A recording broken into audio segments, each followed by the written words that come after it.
I'm Chris Farrell, and this is On Watch.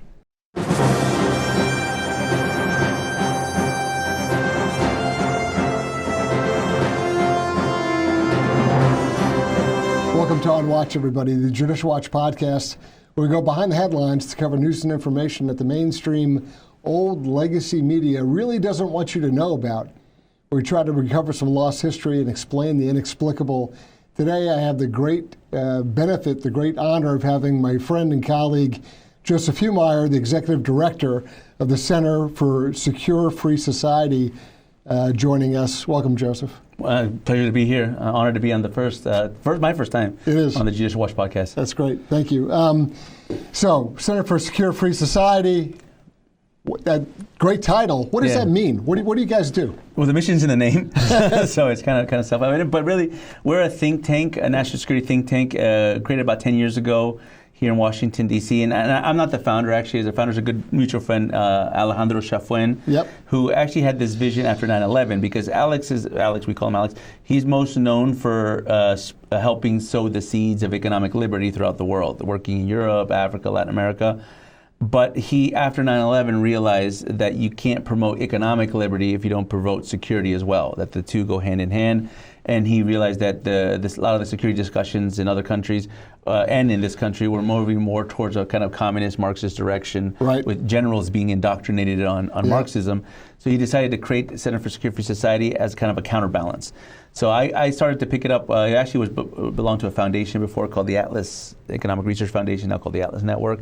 So I picked up on around 2012-13, made it independent, raised a little bit of money, and we started to do a thing. So my focus has been on making SFS, as the acronym is, the premier national security think tank focus almost exclusively on the Western Hemisphere, focus on Latin America. And as you know, Chris, you focus on Latin America, but very few people in Washington actually take the region very seriously. And I believe with the re-election of for President Trump's new term, that we're actually coming into a moment where I think the Western Hemisphere could be the top policy priority for U.S. foreign policy. Back in 2013, John Kerry at the OAS, the Organization of American States, very famously declared that the Monroe Doctrine was dead. And that sent a horrible signal. In general, the United States has a very schizophrenic kind of relationship with its friends in Central and South America, where we love you, we embrace you, and then we completely ignore you and abandon you, and then we come back and we'll threaten you. It's really, it ping-pongs around. It sends a lot of mixed signals to a lot of countries that otherwise should be our very great friends. It's true. That's a theme that I think we need to fix. No, and there's this kind of analogy that once someone told me that I think is kind of apropos for like the situation, how the United States has transactionally dealt with Latin America for lack of a strategy, really, for lack of having a strategic kind of a grand strategy approach. It's very transactional to some level, but it's the equivalent of like a friend that comes to your house, drinks all the beer, and then leaves. And so the United States has had this kind of reputation as being like, when we come, we need everything, we need it now, we need it yesterday, and then we leave and you don't hear from us for another few years. Until the Chinese show up. Exactly, and so that created this vacuum, and the vacuum is starting to get filled. You mentioned the Monroe Doctrine. Let me talk a little bit about that and John Kerry, then Secretary of State, who you could draw a direct line from John Kerry saying that at the OAS, I believe in 2013, to the rapid expansion of China and Latin America. China has been around in Latin America for a little bit longer than that, but from 2013 to today, that's been their growth period. That's where they really started to move, not just from the commercial, but go into the political and then eventually to the military. Well, when the Secretary of State signals, hey, we quit, they'd be idiots not to jump in. Yeah, it's true. An invitation, basically. And they've come in a very, very aggressive way. I don't think most Americans truly appreciate not just their efforts, but really like the volume, the scope, the size of where they've inserted themselves all through what I think of, may sound arrogant, it's our hemisphere, right? It's always been the position. It's our near abroad, for sure. And natural allies have been alienated. People that we share an awful lot with, feel like they're on the outs, and the Chinese come in with sweetheart deals and make offers that, it's kind of like a mafia deal, right? They make you an offer you can't refuse, right? And that's That's a position we put some of our long-term allies in. Do you think that Marco Rubio and company, that they're looking at this, they're thinking about this, they've got a strategy to combat it? Yeah. I think for sure, I think Senator Rubio, now Secretary of State designate, Marco Rubio, I think is number 2. Christopher Landau, former ambassador to Mexico, son of diplomats, grew up in South America. I think Mike Waltz, the national security advisor. I think even places like Attorney General Pam Bondi. I think there's actually a wealth of knowledge in the cabinet and beyond the cabinet of the new Trump administration with a very keen eye for Latin America.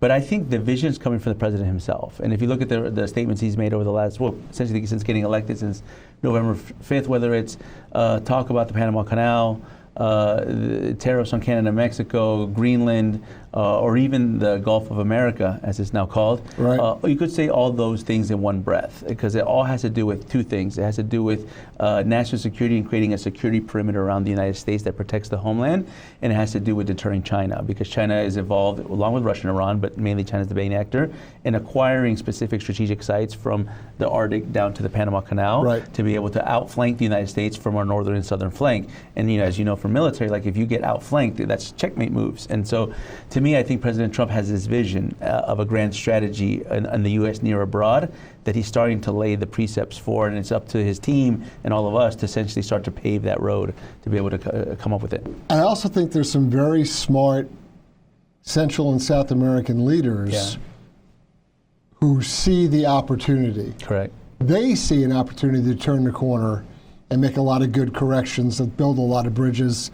I will note that the very first foreign leader to come and visit President Trump was Javier Milei of there. Argentina. Yeah, you were there. Tell me about your experience there. No, it was good. I mean, he was very excited. He was, I've seen President Milei on probably a handful of occasions. I saw him in the United States when he came to speak at CPAC, but also in Argentina. And he always comes with a ball of energy. I think it radiates in his personality. But in fact, when he came, it was interesting because I think that he came with his sister.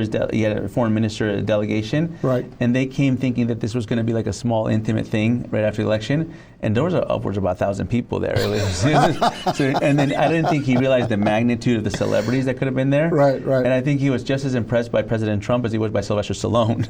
and he was like, "Oh, it's Rocky." He's like, "Rocky knows my name." Right. Yeah. And he was very excited about that. And so I think President Milei had a great time.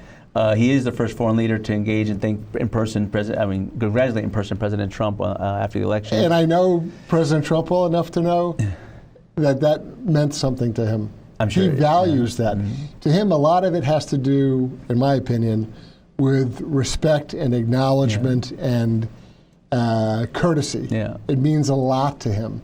And the fact that Milei really made a beeline to Mar-a-Lago. Yeah. Argentina has a lot of problems that they need to work on and fix, that need our help. But they're a very significant South American power. Even with their problems, they still have a lot to offer. And so I just think it was very significant. It is not to be just sort of, that was just a demonstration. I think there's more to it than that. No, absolutely. And I think you hit on something I think that's key, that many presidents would want to basically come to Mar-a-Lago or wherever to have a meeting with President Trump. They want to have a sit down. They want to talk. President Trump was not there to have meetings yet. He had just won the election. It was actually more of a celebration. Yeah. President Milei's like, I don't need a meeting. I just want to celebrate with him. This is a victory for us. Right. We think this is a positive thing. And so I think the fact that he came with that intention of actually trying to drive an agenda. Yeah, he's not trying to broker a deal. He's not trying to broker a deal like the day after. He just wants to hang out with him. He wanted to hang out. He wanted to show what you mentioned, kind of a gratitude to say that, you didn't just win for the United States, you won for all of us. And I think when President Milei won a year prior to that in Argentina, a lot of people had the same feeling. Like, he didn't just win for Argentina, he won for the entire hemisphere, if not the world, Western civilization. Right. That was a huge victory. President Trump's victory was a huge victory, and I think that they have a meeting of the minds to some level. It's almost compounding. Yeah, Do you know what I mean? Yeah, momentum. It's like reinforcing. Yeah. And it resonates, so there's repercussions, reverberations I think all through the hemisphere, which is tremendously positive. It is. I was very happy with it. So I'm going to go from a very happy, positive thing to sort of a negative thing, not even sort of a negative thing, a horrific thing. And you are the guy on this. You're the smart guy, and that's why we're happy to have you on this podcast. In the very recent past, the last few weeks, you published a paper, I guess it was via Heritage. Correct, yeah. On this Venezuelan, really jail, prison-based criminal gang that is having rapid growth in the U.S. People hear the name, but I don't know that there's a good level of sort of comprehension, not just of what they're doing, but how they're different from other criminal gangs, cartels, criminal enterprises. So I know it's a lot, but can you give us like a little tutorial? Sure. What's going on? What's the group and what are they doing? Yeah, so they're called the Tren de Aragua, which is Spanish for train from Aragua. Aragua is a state in Venezuela, and I'll explain what the concept of train is, because it's basically inferring to the prison systems. So in Venezuela, and this goes back to decades when Hugo Chavez was in power, the criminal system inside a prison was called cars. And then the criminal system that was exported from the prison to surrounding communities was called trains. So the train from Aragua, and there were other trains. There was the train from Llanos, the train from Pacifico, the train from Guyana, were prisons that were in geographic territories that were controlling criminal systems around that prison, right? So there's systems, right? They call it Pranato as well. That's an acronym for basically a prison killer. And so that was a whole system that was developed during the Hugo Chavez era, empowered during his era, and started to take over during the Nicolas Maduro regime. And so what that is basically a Tren de Aragua is the most powerful of that system that was able to consolidate power in Venezuela. Then it exported in around 2017 when the mass migration of Venezuela began to take fold. And people, I think, should know Venezuela is the largest mass migration in the world today. It's over 8 million Venezuelans that fled that country since 2014. It's the largest in the history of Latin America. And up until about 2021, most of that was in South America.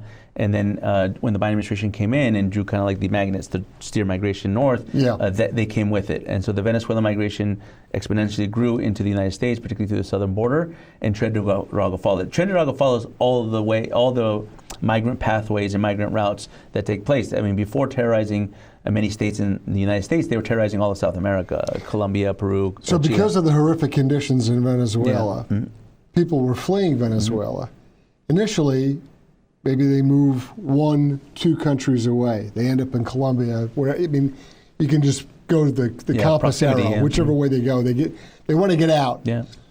But as they get out, TDA, right, is moving with them in a sense, following the same migratory paths. 2021, Biden comes in, and they say, oh, look at this, the door is wide open. Why wouldn't they go to the United States, right? Right, yeah. And so that surge goes north. Right. They get into the United States. What's different about them? Yeah.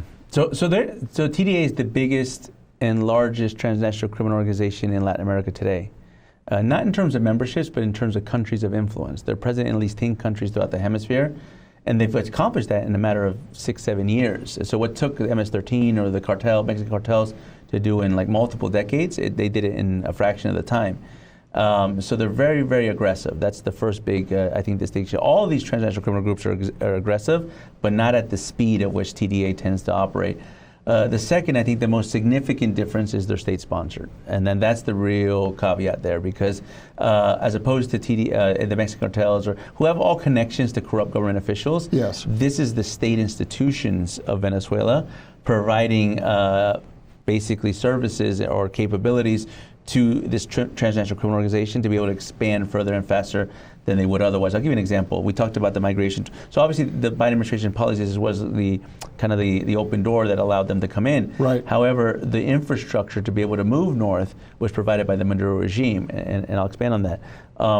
One of the reasons that they didn't come south was just terrain is difficult. There's only 2 ways to get there. You got to go either by plane into one of the countries in Central America or Mexico, or you got to go by land, which is essentially a large treacherous route that goes through a very dangerous jungle on the border of Colombia, Panama, known as the Darien Gap. Yep. So 10, years ago when this really started to bubble up, the Darien Gap did not have a lot of infrastructure to be able to traverse mass migration. And there was no real logistical infrastructure between Venezuela and Mexico other than select flights. So what the Maduro regime did was it financed NGOs on the Colombian side of the border and maybe even some of the Panamanian side to start to incentivize migrant care networks that allow to increase the infrastructure so the Venezuelans can start pushing through the gap. And then also increase the number of flights from Venezuela to Mexico through a state-owned airline, which is known as Conviasa, which is sanctioned by the United States for being facilitating terrorism and narco traffickers. So on the ground, they literally built up, subsidized, financed the NGOs and sort of the process of moving people. Yeah, as they say, build it and they will come. Right. They built it and they came. Sure enough. And then they use a state-sponsored airline to put an air bridge in, correct. right? Yeah. So why schlep through the jungle when you can fly in a couple hours, right? Yeah. And so the state-sponsored airline, give me the name again. Conviasa. Conviasa. Yeah. So like during the pandemic, yeah, with all air traffic pretty much at a halt, that airline continued to fly to 5 countries, Turkey, Cuba, Nicaragua, Bolivia, and Mexico, with the most flights going to Mexico. So that air bridge they really developed during the pandemic when everything shut down, they were able to increase that. And initially we would go to the military airport, the second airport that's in Mexico City, then it spread to Cancun, then it spread to other parts of Mexico. So they developed an air bridge, a land bridge, and they basically created the infrastructure coupled by the Biden administration's kind of pull factors, and that's the recipe for this disaster of TDA infiltrating the United States. They're a different kind of criminal enterprise. Yeah. They're organized differently. Yeah. They're directed and controlled differently. If you were going to go after a Mexican cartel with a certain set of techniques or applications to break a cartel, those same techniques and applications wouldn't necessarily work against TDA. Is that true? To some level, because there's 2 things I think that is important for law enforcement to kind of wrap around. One is the aggressiveness and the speed at which TDA operates. See, the Mexican cartels have kind of a stealth strategy. They try to infiltrate, they try to corrupt, they play the long game really to essentially capture territory and basically sway it to their control. TDA does this almost like a paramilitary force. They strike, they grab you, aggressive, violence on action, almost like a strike team of any military law enforcement. And that's why apartment complexes, residences, even luxury goods, attacking property rights is part of an ideological structure that they have. The ideology that the TDA bases on is an extension of the socialist ideology of the Maduro regime, which is called invasions. And in Venezuela, they call it invasiones, which is attacks directly on private property. If they can weaken private property, if they can threaten private property, everything from as big as an apartment complex to as small as like a car, they can actually assert their control and a social control over the population. So TDA has this kind of known tactic, and it's something that they've been building and perfecting upon, and we're starting to see it. And even in not just the Venezuelans, we see they call them here South American crime syndicates. They call them criminal tourists, and mostly Chileans, that essentially come to the United States on a tourist visa, engage in a criminal spree of basically theft of all kinds and even some worse crimes, and then they go back to their countries and put that money back into the gang. So TDA is the one that's training them on how to do all this, right? Wow. TDA is the one that's training them. So you always see these Chileans that'll show up in California, steal from NFL players, leave, come back, and then they're thinking, okay, this is just a random occurrence. No, this is systematic. It's actually what TDA does and has done in other countries, and importing that into the United States. That is incredibly important. Yeah. I mean, to look at that as, from a law enforcement perspective, when you're trying to analyze patterns and activities, it's very asymmetrical, right? It is. This is not something you lay out and you say, well, here's the structure, here are the head guys, here's the individual group leaders, and they're running operations based on neighborhoods. Yeah. That's kind of old school. Oh, it's like a franchise, really. Yeah, this is a very different approach. And like I said, it's kind of like a strike. So they go in, they do their mission, they hit the target, they get what they need, and bang, they're out again. And they might not even stay in that apartment complex, right? Yeah, that's what I'm saying. So it's like they made a message. They hit it. Yeah. They take what they need, and bang, they're gone. And they're out to the next community, do it in the next community, and rinse and repeat until they create like I would call it like a zone, right, in which they feel that they can actually achieve territorial control. And so the zones that they're focused on are the ones that were most obvious, which are sanctuary cities, because of the conditions of those zones that allow kind of permissive environment for this type of activity. In Venezuela, they had the same thing. In Venezuela, they call them peace zones. And so let me back up a little bit and say why this spread in Venezuela, and that might help explain why it's spreading here. And in Venezuela, I think it was done by design, which was fundamentally the regime's approach to criminal justice. So their approach to criminal justice was rehabilitation over punishment in terms of criminals that go to prison, and also community organizations that control neighborhoods more than police. And so they created peace zones and handed it over to NGOs, and then they created basically early release, early parole programs in the prisons to have prisoners that were in there for homicide or horrible crimes released in a fraction of the time that their sentences were mandated. And so what you had is you had a system that was created that incentivized criminal behavior and empowered it. And then, as you can expect, that criminal behavior rose to the top, and they started to take over all these peace zones. And the peace zones were like the police in Venezuela did not go in there. Even if they're tied to the regime, they know that criminality rules, and criminality can shoot in any direction. So that created basically a system that allowed the regime to have kind of like tentacles into all these places where they can even threat their own government. Like if they have a rebellion or anything happens, they can be able to stifle it and shut it down pretty quickly. And I think that the term that we've used in the paper and I've used in my research is called hybrid criminal governance system, right? So it's a hybrid because it's both state and non-state. It's criminal, and it's a governing mechanism because it's basically taking over the mayor, taking over the police, taking over that area. And the thing that I think reflects that the most in the U.S. is the sanctuary cities. Yeah. That's the kind of same concept that, we need to be more migrant friendly, we need to be more open to undocumented people. And what that does is it allows criminals to empower themselves. And so it's no coincidence to me that, we had Aurora, Colorado. Well, next door is Denver, Colorado. Right. Denver's a sanctuary city. So I guarantee that there's migrant shelters there that are probably mostly legitimate, except for the TTA members that are there. Yeah, but this is a basic law of economics, and the law is you get more of what you subsidize. Yeah, that's true. Well, there's also the moral hazard, right? If you don't penalize bad behavior, you get more bad behavior. Right, and so you're getting more bad behavior, and you're actually pouring money into it. Now it's wrapped up in all sorts of lovely intentions and heartfelt desires. It's all wonderful, the idea. But the practicality, the reality, the physicality of what is going on is that you are creating the environment and then pouring money into an environment and arranging the laws, the conditions, the circumstances for exactly this kind of stuff to not just be or to have an advantage or to succeed, but to thrive, right? To go beyond just being able to do it, but actually turning over control. Yeah, and that's a very big difference. Capture territory eventually, right? That's really, every transnational criminal organization in the world wants to control and capture territory. And what I argue is that today, in kind of the modern threat environment and asymmetric warfare, transnational criminal organizations are almost like soldiers in a military. You deploy them to be able to capture more territory so that these regimes that don't have strong militaries can use that as a way to threaten their adversaries. That's exactly what it is. Yeah, so TDA is a proxy of the Maduro regime, and same the way that Hezbollah is a proxy of the Iranian regime. Right. And it's a tool that's being used for greater strategic ends. So you say Hezbollah, which makes me think of Hezbollah in Central and South America. Of course, we've been talking about Venezuela. You can talk about Hezbollah there. I don't think a lot of Americans associate. They think of Hezbollah. They think of Lebanon. They think of northern Israel and the combat conditions there with Hezbollah. They think about Iranian sponsorship. They don't necessarily say, "Oh yeah, of course, South America." Yeah. It doesn't compute. Yeah.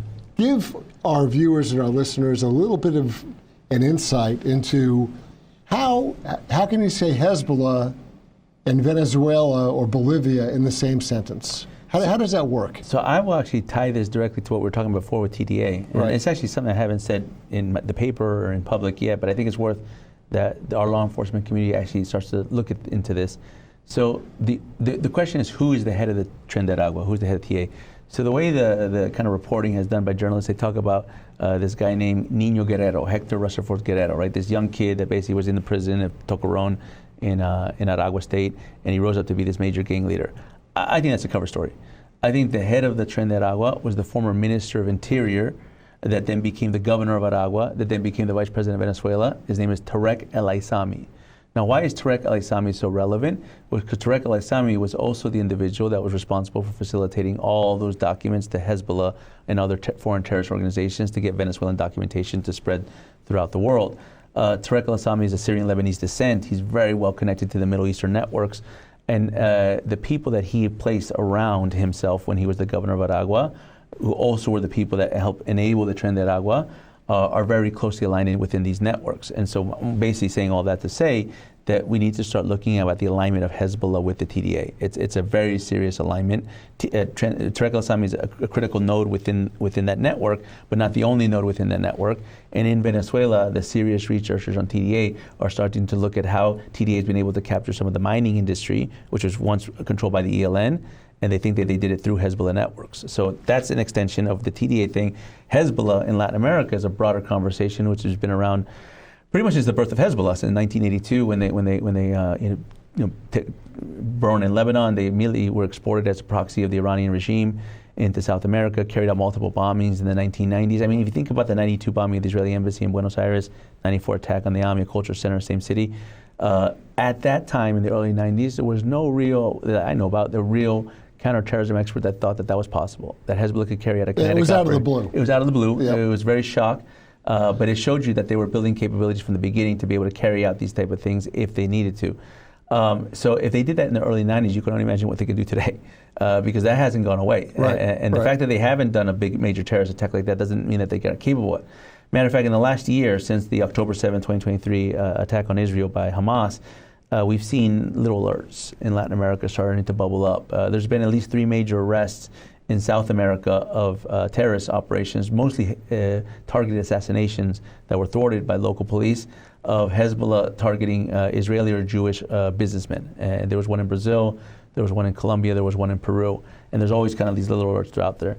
The interesting thing of those cases, and this is all just within the last year, the interesting thing of those cases is they all have a new element of what we hadn't seen before with Hezbollah, even when they carried out the 90s bombings. Because when they carried out those bombings in Argentina, it was all through their own networks. It was very insulated. They worked with the Iranian embassies, they worked with the Lebanese diaspora, but they had they insulated. The Argentines were very limitedly involved, or any country, Latin American country. This time, they were contracting Latin American criminal networks. They were contracting prisoners from prisons. They were contracting sicarios or hitmen. Right. And that you can argue that that's probably why they got caught, because they were basically extending a little bit beyond their trusted circle. There's a security vulnerability when you step outside. On the flip side, it may drive the question is how far has Hezbollah penetrated the criminal underworld of Latin America, if to the point that they could actually contract some of them for kinetic operations. And the answer to that is Hezbollah is as much a transnational criminal organization today as it is a terrorist organization. They're involved in massive amounts of money laundering for all the cartels. Yeah, well, I mean, they've always wanted to raise money through contraband, some kind of illegal activity, in order to finance their operations. There's a counterfeiting operation in Juarez, Mexico, where they're churning out $100 bills because they make money. And they turn around and say, well, we're in this. We can still do what we're doing and make money in the process. So that's another aspect of how Hezbollah is different. And I think it's also another aspect of how they can exploit that unlawful contraband activity in criminal networks to establish those relationships, to develop that influence, so that they can, like you said, they go outside of their little insular, Lebanese guys, Syrian guys, Hezbollah, and now they're dealing with a local criminal chieftain or some other bad guy that they want to involve in a bombing, a killing, whatever it is. It takes it to a different dimension. It does, and I think so. There's a concept in the defense community that over the last 10 years we've been kind of wrestling with. It's now much a doctrine now, but it was a debate at the time, which is called convergence.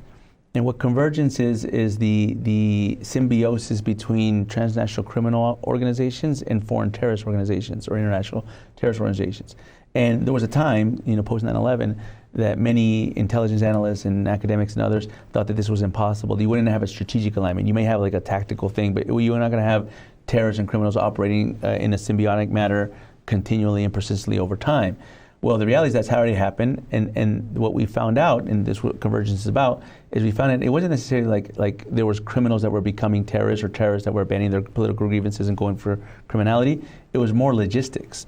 like the service providers, what we know in the counterterrorism community as the 3 Fs, the fixers, the financiers, the facilitators, that are providing services to criminals, but at the same time can provide those same services to terrorists. Like if you're an accountant for the Jalisco cartel in Mexico, and the Hezbollah needs to do a financial operation in Mexico, well, you're a good candidate to be an accountant for Hezbollah as well. You're not a member of either, you're a service provider, but you're creating an ecosystem of logistical networks that are really taking over countries.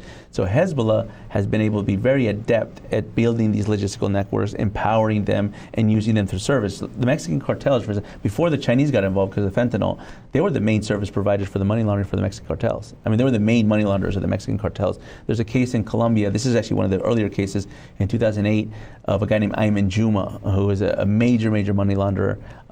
He then became a drug trafficker, trafficking 200 kilos of cocaine through the Lebanese Canadian Bank through a used car scheme, where they would basically fictitiously sell cars in the United States that were coming from Africa.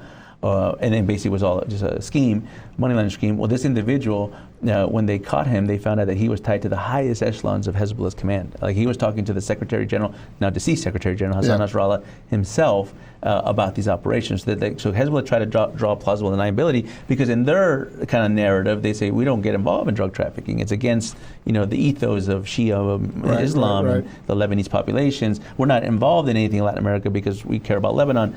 It broke that narrative. And that's why they fought back against it so hard. But the reality is they've been doing that. And I think they penetrated most criminal organizations in Latin America. Like any cartel trained at Aragua, Mexicans, Los Choneros in Ecuador, Cocaleros in Bolivia, they probably all have ties to these groups, the Hezbollah. There was a great disservice done in the American intelligence community because they bought into that false narrative. Yeah. They said, oh, well, terrorists would never cooperate, or the cartels would never cooperate with terrorists because it would ruin their business. Yeah. I remember that. And I can't tell you, decades I was screaming, no, that isn't true, and giving examples. And it's nice to hear that there's now sort of a rethinking of... Well, what's funny? Like, that's great you mentioned that, because the evidence was always there. Always there. Empirical, but they didn't have a conceptual framework to explain it. So that's where convergence comes from. Yeah. Because convergence isn't like not new. It's just very practical. And it's also like it created a framework for these like very smart analysts to start to say, okay, I get the theory now. Like you see the evidence, but they didn't think it was actually a thing that's sustainable. Right. But once you start thinking about the theory and the practical application, it was like it makes sense. See, at this point, it's much the debate, and the threat convergence is pretty much taking over most countries in Latin America, and it's not just criminals and terrorists now. It's also what I call criminalized states. It's also countries now, governments, regimes that are essentially look at these different networks as kind of proxies and tools for their methods of asymmetric war. You back up 10 years, there was an effort to increase the size and the scope, the volume of poppy production in Mexico. That's right, yeah. And guess who they brought over to help them out with poppy production? Okay. Afghanis. Yeah, right? Yeah, Taliban. Why not? Yeah. Who's the world's leading producer of opium from poppy production? Why wouldn't you bring over Afghanis to... Yeah. Actually, the Haqqani network in Afghanistan was one of the first case studies for this convergence theory. Yeah. They have a special knowledge and technique and skill. And, you saw this rapid increase in violence in Mexico with cartels. And guess what? Oh, you know what? Mexican cartels, Jalisco New Generation cartels started shooting down Mexican Army helicopters. Who taught them how to shoot down Mexican Army helicopters? Or who emboldened them to do that? Yeah. How about the people that spent the last 10, 15 years fighting Americans and shooting down helicopters, right? Or the tunnels. Right. Yeah. And so all these things, and it was crazy to me, because if we back up 10 years ago, maybe 15 years ago, oh, no, they would never do that. Of course they would. Why wouldn't they? It's just, anyway. We talked about Venezuela. There's a couple of other... you and I have talked about it as a ticking time bomb, but there's a couple of other places like Bolivia that Americans should at least have some sense of, because I think there's an enormous ignorance, and I don't mean that in the pejorative. I just mean in the sense that if you haven't thought about it, you're not up to speed on it. You think about it all the time. Yeah. You do it for a living, right? Correct, yeah. So, but if you're an average concerned American who hasn't thought about Central and South America, what are some other geographic hotspots that people should say, wow, we need to pay attention to that, because a problem there can be an even bigger problem for us a year down the road or however many? Yeah, I think, there's two answers to that question. I'll start with the one I think that's the most obvious, and I think President Trump has made it increasingly obvious, which is the Panama Canal. Right. And I think that when President Trump mentioned the Panama Canal, many people got a little bit shocked because they didn't even know that was even in the conversation or on the national security agenda. Yeah. But anyone that's been to the Panama Canal, that's a no-brainer. Like, that's obviously got to be part of the conversation because that's one of the most strategic, important waterways in the world, and definitely the most important for the United States. 70% of our traffic that goes to and from ports, 40% of our container traffic, 8% of global shipping. That's a major waterway. So if anything happens to Panama or in Colombia and Ecuador that can either disrupt, deter, or just destroy the Panama Canal, it's a potential for an armed conflict by the United States. Like, we want to permit that. So I think that that's a part, and we could talk a little about what's been happening with the Panama Canal, the Chinese encroachment. Iranians said that they were going to transit warships. North Korea smuggled weapons through it about a decade ago. Yep. So there's been a concern about this for a long time, and I think what President Trump did is he elevated that concern to the top of the agenda. So now everybody is talking about the Panama Canal. But if I take a step back, I think it's less geographic, but there's an alliance in Latin America that doesn't get a lot of media attention, and I think it should, because it's beyond the non-state networks that you see here about, like the Foro Sao Paulo, which is a communist network from the 90s that basically promotes Marxist criminal leaders, or like the Grupo de Puebla, which is a leftist progressive political alliance tied to kind of the woke ideologies. Right. Those are important, but there's a center of gravity, which is called the Bolivarian Alliance. And so the Bolivarian Alliance is actual multilateral. It's in fact the only multilateral that has a member in all the 16 multilateral organizations of Latin America. They corrupted the multilateral system. It consists of Cuba, Nicaragua, Venezuela, Bolivia, and at one time Ecuador when it was under the control of Rafael Correa. And there's a handful of Caribbean satellite countries that are involved in it. Iran and Syria are observing members of the alliance. China is the biggest enabler of the alliance, and this alliance is the most anti-American, the most anti-Western, the most hostile, authoritarian, and criminal alliance that exists in the history of Latin America. They're literally toppling countries. Whether it's Argentina under Cristina Kirchner, Brazil under now again Lula da Silva, Mexico under Andres Lopez Obrador, or even before that.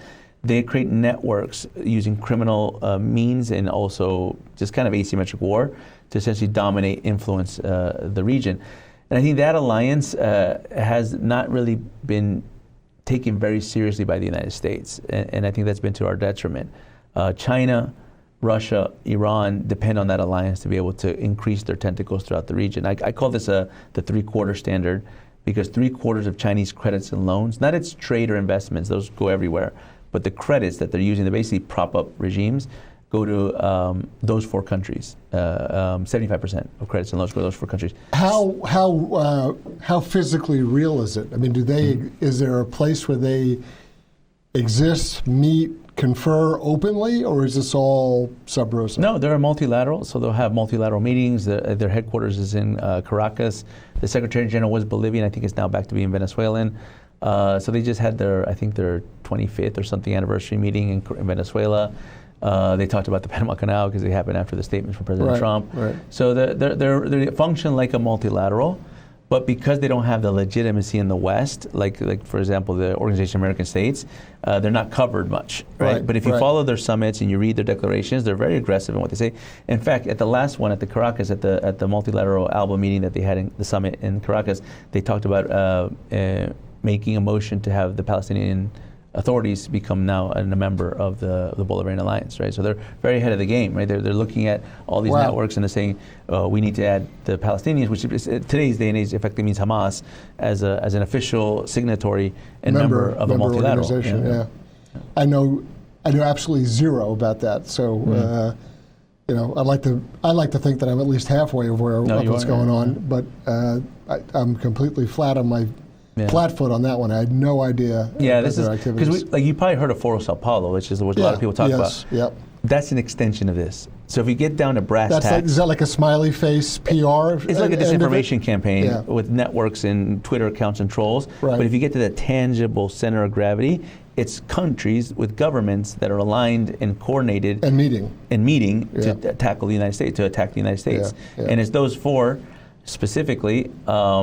And that doesn't mean that they are aligned 100% and they agree on everything that they do together, but they work as a network. It's like you would call it a Five Eyes for the United States, or it's the Four Eyes for the bad guys in Latin America. Yeah. So in 1999, I was just down in Panama at the turnover of the canal. Were you there? I was there. Sad day. Actually, my first visit to Panama, I was all the way back in '92. Okay. At the time, I was an Army intelligence officer. We were looking at a Colombian target that was transiting. Okay.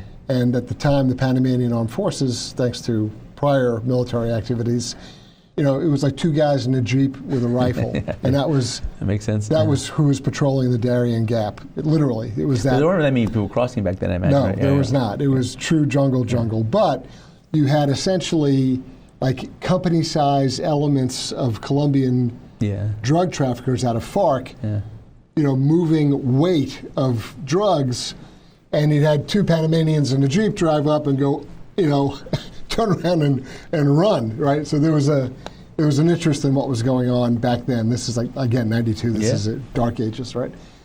99, I'm there, and I watched Jimmy Carter make a disgraceful speech attacking the United States and saying how bad we were, and turning over the canal. And at the time, there were some American business interests that were thinking about, well, the Panamanians are interested in either leasing or selling some of the former U.S. facilities. Because you talk about what we used to have there in the old canal zone. Yeah. The Southcom. Right. Yeah. But I mean, even like the air base, the facilities related to the ports on either end, rail lines. I mean, it could have been an incredible sort of telecoms, the whole today thing. Today they'll call it a multimodal. You could, and could not get American investors to bite on looking at it. Or I wasn't involved in the financial part of it, but it was just sort of why would we just give this away? It made no sense. And very peculiar. And of course, sadly, I mean, Panamanian people are great, but the canal zone, what was the canal zone, really deteriorated. I mean, it just was not what it was, right? Yeah. And the other huge contentious issue at that point was that Li Ka-shing Hutchinson and Hutchinson Whampoa were given control of management of the port facilities at each terminal end of the canal. Yeah. And when it was pointed out that that was probably not a great idea and not in the U.S. interests, then you were called every name and that you're paranoid, and I think it's a completely legitimate critique then, and it is now, that essentially the Communist Chinese, directly or indirectly, have control of the two terminal ports, and they decide what goes in and out and on what schedule. Yeah, I think like what you're pointing to is kind of this, a kind of lack of strategic foresight by the United States, right, and a erroneous foreign policy and vision at that point in history, where we thought China was going to end up becoming some great ally to the United States. We also ascended them to the WTO, and we thought that this was going to be this Cold War kind of thinking that, well, they're not the Soviets, so we could somehow work with them, and found out, the hard way that they've been playing us the whole time. Marco Rubio touched on this yesterday in his confirmation statement, his opening remarks. Lightly, he touched on exactly what we're talking about. 92 to 99, that was the whole end of history period, right? Like we won the Cold War, everything's great, liberal democracy is going to flourish. China's going to become a liberal democracy, so why don't we just, the biggest economy, trade partner. So we had a faulty thinking, but I think there's a little bit more to it, and not just the lack of foresight and lack of vision of what that could actually mean, but I think it's also a kind of, in essence, to some level, like maybe a lack of understanding of the strategic nature of the canal, right? Like why is the canal so important? It's just geography, really. I mean, it's positioned as the only efficient interoceanic point inside the hemisphere, right? You could try to build it out through the Drake Passage or the Straits of Magallanes. Today, they're looking at the Arctic. All that's in the future. Today, it's the canal. Right here, right now. It's a one and only place. One and only place. And in World War II, in World War I, the Japanese, and World War II, the Nazis all tried to attack the canal. They all had plans to attack the canal. Because it was a choke point. They know that they do that, you're going to basically deter the United States from being able to respond to anything that's going on throughout the Pacific. And so it's kind of like common sense. And I think that once people started to realize that, then whatever President Trump said, you start to understand the merit of what he's saying and the logic. And I even say the strategy of what he's saying, because I think he's drawing critical importance to a topic that has been abandoned by the foreign policy and national security establishment that were just basically comfortable to say, just let it go, as long as they're waiting for like the balloon to go up, as they say, right? They were waiting for the actual kinetic threat to develop. And then they'll react and they'll say, we got to do something. And I think, well, how could this have happened? Yeah, and I think that's too late. And then the other thing too, I think, is, and it's kind of a bigger topic, but is the encroachment on Latin America by China using business, right? So back in that day, and when you were in Panama in the Canal Zone, I remember there was hearings at the Senate and talking about, the Panama Canal, the transfer, and every senator, Republican and Democrat, were in favor of it. They're like, oh, this is a great deal. We have this great ally. And I think there was this kind of impetus to think, well, these aren't Chinese military. This is companies, right? These are business, commercial relations. Which is incredibly naive. Naive. And I think the Latin Americans to some level bought it at the beginning. I don't think today, but back then they actually thought that China was just a commercial actor, has one of the biggest consumer markets. It's looking to look at commodities, and there was a commodity super cycle, and it wanted to really capitalize on it. But what they found out through the hard way, as what Africa found out the hard way, is there is no real success story of Chinese investment. There's no Chinese investment that took a developing country into the developed world. Right. All it does is exacerbates the same problems that you had, the corruption, the insecurity, and you make a few of the high-ranking political figures very rich, but the rest of the country continues to fall. Or you come out with a thing, whatever this thing is you're looking for, but it's always crippled. Correct. Yeah. It's never fully functional. And think about the canal, right? It's a great example. So the canal, so after the 90s stuff, like the real big growth period for China and Panama was 2017. 2017, they signed contracts to build they signed them earlier in 2014, but they started to really ratchet it up in 2017 for the expansion of the canal. Correct. To make it wider. Because of the size of the vessels going through. They created the logistical services for the canal, whether it's water treatment facilities or developing a bridge, or even telecommunications. And then on top of that, they also started to take Panama into its geopolitical orbit, having them sign the BRI, the Belt and Road Initiative, and all that. So you look at what they did, and that was under President Varela at the time in Panama. And then you look at the situation in Panama 2017 to today. Panama looks like a fraction of what it used to look like. It was like the Miami of Latin America. It was growing 10% a year. It was booming. Hollywood actors were buying property. Now you have, I was just there last year. You have, the potholes that haven't been fixed in 7 years or 8 years. You have infrastructure that's going out. You have electricity that's turning off. This is, to me, an extension of what China actually does through its investments, right? It weakens your country so it can steal your sovereignty. That's exactly correct. I mean, there's an instance of, and you can fill in the blanks on this, but the Chinese, some Central and South American countries are very excited to get 5G, right? They wanted to have internet, they wanted to have cellular coverage, they wanted to make sure that they were wired, right, or wireless in the sense of being able to communicate. And then I realized that when the Chinese say, we're going to come in, we're going to hook you up, no problem. That's not a Chinese company. Yeah. That's a People's Liberation Army signals unit that shows up, right? It's like if we send a signal brigade to go put up communications across a core, right? That's what the Chinese show up with. And it's like, well, all these, Chinese young men between, 18 and 50 are marching around putting up. It literally is a Chinese military unit establishing the infrastructure for 5G and wireless across the country. And here's the other thing that I have communicated this to some of our mutual friends. When the contract goes bad, or when you're frustrated and upset because the terms of service aren't being met, where do you go? What court do you go to for enforcement of the contract? No. If you tell that, Americans are stupid. If you tell us we don't want you anymore, go home. I mean, there may be some pushing and shoving, but in the end, if you tell us to go home, we actually pack up and we go home. You tell the Chinese to go home, good luck. And make me. Good luck, right? Yeah, that's a good point. Yeah. And so these are facets of Chinese investment or Chinese involvement that I think even some well-meaning folks don't appreciate. You're not getting a Chinese company. You're getting a signal brigade from the People's Liberation Army putting in your wireless. And if it doesn't turn out right, what court are you going to go to get a judgment against them? Yeah. And even if you did, how are you going to collect? Yeah. And there's no, if it's Americans, you know what you do. You go to an American court, you sue, you'll get a judgment, you'll get your money. There's a vehicle, there's a way to get justice. There's nothing of that with the Chinese. Zero. Yeah, I think that's also kind of short-term thinking on behalf of many of the Latin American countries that think, well, we're going to get the benefits. And if you present that problem, we're like, well, that's the next guy's problem. That's not my problem. Right, yeah. So, talk to me in 5 years. Yeah, see where I'll be in my condo in Miami. Correct, yeah. So I think that's, a bit of like, and I think everything's encapsulated on this idea of we've been missing this kind of grand strategy for the region, right? We haven't had it. Everything's been very transactional. Everything's been very kind of in and out, and without a real kind of impetus to look at the region from what's the most important thing for U.S. national interests, and every country in the region to make that same conversation. And so one of the things that I've been doing recently over the last year is really kind of wrapping my head around this renewed Monroe Doctrine, right? Yeah.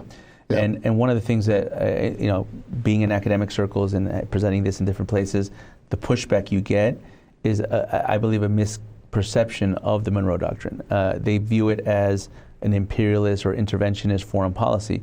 And when I did the work at studying the Monroe Doctrine, I realized it's the exact opposite. In 1823, one, the United States was not a world power. Two, it was written, and James Monroe was, credited, he's the one that projected it as a doctrine, but it was written by John Quincy Adams, who, if there was anyone that was not an interventionist in U.S. foreign policy, it was then Secretary of State John Quincy Adams, who was famously known for not going abroad for monsters to destroy. Right. It was written as a defense posture. It was saying, this is a part of a new world that needs to be off limits from colonial powers. And that's the seed that planted the sovereignty for many countries in Latin America. Panama was born in the extension of that conversation. Right. And many countries... It created the conditions that allowed that to happen. Correct. Right. And I think that, so if anything, it was the opposite of imperialistic. It was liberating for the entire region. And then I think what happened over time is it got a little bit bastardized at some level of people looking at the interventions in the 20th century and things that happened with other operations. The key that's changed everything is the Spanish-American War in 1898. Yeah, of course, That even changed who we were as a country. Puerto Rico, Guam. Suddenly we have colonies. Right? It changed the nature of who the United States was. Right? I mean, when we go from liberating and then walking away, now we liberate, and now we've got the Philippines, Guam, Cuba, Guam, and that was a character change for the country, and that's sort of the worst aspects of what you're talking about. That's the sort of paternalistic, arm-twisting routine, and that's frankly where Central and South American countries don't always trust us. Because like, hey, we're your buddy, we're your friend, we're brothers here in the Western Hemisphere, and they kind of go, well, yeah, but like in 3 years, you're not going to know who I am, and that. We have got to get past, or we have got to create the conditions or the relationships where our Central and South American neighbors have a belief, have an understanding that we're for real. Correct. We're not going to walk away or forget them, or like you said before, drink all the beer and then leave, right? Yeah. That's the big hurdle. I think that's a big part of it. That's the big hurdle. No, it is the biggest challenge. I would say that the argument that I was making is that that's not the Monroe Doctrine, right? That's what happened in the 20th century for other reasons. The Monroe Doctrine was designed to not be interfering in all the relations unless a foreign power tries to come up and capture it. An outside power. In that case, it was the European monarchies. Today's case, it would be China. We nearly went to war with England over. Correct. I think it was part of Venezuela too. Yeah, it was. It was when they were trying to annex Guyana. And so we're at this point today where we've abandoned that posture, that defensive posture, and letting everything permeate in our near abroad. And the argument that I've made to a lot of our foreign policy and national security folks is that if you want to deal with the Middle East, if you want to deal with the South China Sea, if you want to deal with the war in Ukraine, you're going to have to deal with our near abroad. Because if we do not deal with this, all those problems become exponentially worse and harder to solve. Like Russia, if you try to negotiate with them, we'll say, okay, fine, we're going to solve the Ukraine thing and just increase our presence in Nicaragua, Mexico, and Venezuela. Right. Well, that's going to be a non-starter for us. That's a no-go for U.S. national security. So I think that to be honest with you, to my pleasant surprise, President Trump, even before he was inaugurated, starts to begin this conversation, which I think is going to take us down a road that's going to be not just tremendously beneficial for our foreign policy, but allows us to finally protect the homeland. And you need that security ring. You need that kind of perimeter from Arctic down to Panama, and you need it to be based on something real, not on something that's kind of artificial. And I think that we're moving down that path. I think that this is why I'm excited more than anything. I think we're moving down a path where we can have a real conversation with our partners in Latin America. Because to be honest with you, as you do, I travel down there quite a bit and I talk to a lot of them, and they like us. They are us in many respects demographically, but they don't necessarily think we're serious. Exactly. And they think, okay, you're telling me today, but tomorrow it'll change. And I think that if we could show them we're serious, that you're going to see a different reaction. The State Department has had this kind of thinking for a long time that we have to just listen to what they say. Like when I presented this about the Monroe Doctrine in a meeting with some diplomats, they said, well, our Latin American friends, they don't like the term Monroe Doctrine. They think it's. I say, I don't like it. I'm not here to say what they like. I had to say what's accurate, what's factual, and what's good for America, but do it with confidence and respect. And my experience is Latin Americans will understand and will come to the table. Like once you do it that way. As soon as they realize that it's not a one-sided deal, and that you're going to be here not just next week, but you're going to be here as a legitimate, as an authentic friend, next year, 5 years, 15 years from now. What undermines it is their feeling that we have the attention span of a 4-year-old, right? They think that our attention span is so short, so transient, that they have no ability to say, oh, wait a minute, the Americans say they got our back. It's ironclad. Yeah. They say what they mean, and they mean what they say, and we're good. But they don't get that feeling. So naturally they have reservations. I know we got to roll towards an end here, but I'd be remiss if I didn't at least have you touch on Mexico for a second. Yeah, sure. Give me your feeling. New president in Mexico, arguably even more left than AMLO. Sure. Give me your fast review on Mexico. What do you think's going on? I think there's a couple things that the Mexican president's going to have to pretty much quickly adjust with President Trump. I think they know this, but I think that it's going to happen. One is the shutting down of our border. I think that's not just a campaign pledge. I think that's a reality. It is. And I think that's going to happen quickly. And if the president of Mexico was smart, she would have prepared for this. If she's not smart, we'll see. But nonetheless, it's going to happen either way. And what people don't realize about the Remain in Mexico policy, the Migration Protection Protocol, it wasn't an agreement. It was a policy on the United States. And we said the Mexico would be great for us to help us, but if you don't help us, we're doing it anyway. Right. And so I think that that's going to be the beginning of basically reinforcing things that have to do with protecting our national sovereignty, the border, drugs, all that stuff. And then that couples into the renegotiation of the trade agreement, right, which will happen in 2026, I believe, right? It expires this year. And I think that Mexico is going to try to perhaps do a position of basically hard negotiations using the region. The region today is in a more disadvantageous position for the United States than it was when President Trump first entered in 2017. Right. But that doesn't mean it's going to stay that way. There's a lot of elections happening in 26. And it doesn't necessarily mean that we're not going to be able to play our geopolitical cards towards our favor. But I think Mexico, under President López Obrador, began to align the country closer and closer to our adversaries, even though had a good relationship with President Trump, but also was trying to position Mexico in a greater sense of leverage.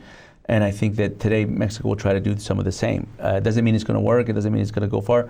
I think if the Mexican government plays in good faith and tries to do something that's more honest in terms of our trade relationship, our security relationship, I think they'll find a friend in the United States. And because our relationship with Mexico transcends the presidents or the politics, it goes into basically a good neighbor policy. We don't benefit from you guys having problems at all. Right. If you guys have economic problems, if you guys have security problems, like people think that we benefit from the cartels in Mexico, we don't. Right. That's just a big headache for us. If we could do anything to help that solve that problem, we will. But if Mexico thinks that they'll be able to pull the wool over America's eyes and trick us into doing it, I don't think that that's going to happen. It's not going to fly. Yeah, exactly. Yeah. Joseph Humire, Executive Director of the Center for Secure Free Society. How can folks follow your work and see what you're up to and what SFS is up to? Well, the think tank has, it's available on all social media. I'll probably plug our podcast, which has been a little silent for recent months, but we're going to bring it back in 2025. It's called the Border Wars Podcast. We hope to have Chris on at some point. Love to come on. And have that conversation. And that's on YouTube. You can find us on Secure Free Society on YouTube and all social media. Me personally, I'm less prolific on social media, but I do tweet from time to time or post or what it's called now on X. It's at JM Humire. Just my 2 initials in my last name. Pretty much on all social media is that way. And then our website, securefreesociety.org, which you could find a lot of the reports and the writings and things that we do on Latin America. Joseph, this has been great. I think it's fascinating talk. Yep. I know our viewers and listeners really appreciate your expertise. You're the guy when it comes to this hemisphere, and we appreciate all of your hard work to really bring the truth out to the American public. Thank you, Chris. It's a pleasure. I'm a big fan of Judicial Watch. I think the work that you guys are doing is an essential function for not just national security, but be able to position the United States with more transparency. I think, I always tell this to our Latin American friends, the vanguard of a healthy democracy is civil society.